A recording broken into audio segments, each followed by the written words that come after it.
Donc vous avez enregistré le fichier de la fusée. On va aller dans un des fichiers texte sur lequel vous avez fait une courbe.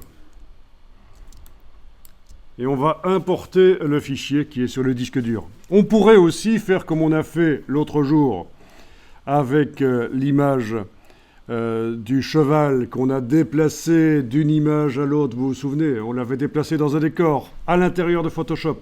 Ça marche aussi. Ça marche aussi. Les deux sont faisables. Quand vous voulez amener un élément dans une image Photoshop, le glisser, déposer, dans Photoshop ça marche, ou l'importation du fichier qui est sur le disque dur. Bon, on va faire l'importation du fichier qui est sur le disque dur, là. Donc vous allez faire fichier, importer et incorporer.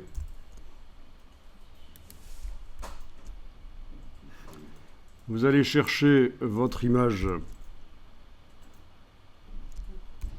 tournée. Voilà. Alors, déjà, avant de valider le petit V,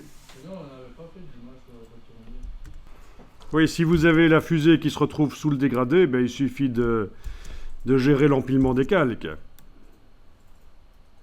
Voilà. D'accord?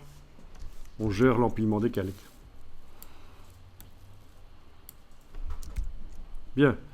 Bon, vous avez validé avec le petit V.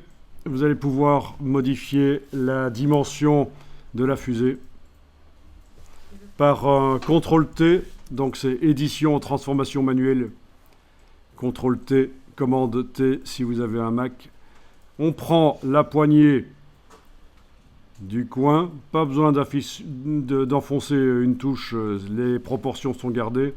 Pendant que vous faites ça, vous pouvez enfoncer la touche Alt si vous voulez, comme ça vous voyez qu'elle se transforme sans changer de place. Ça peut être bien. Vous lâchez le bouton de la souris, puis la touche Alt, voilà. Et vous allez valider la transformation.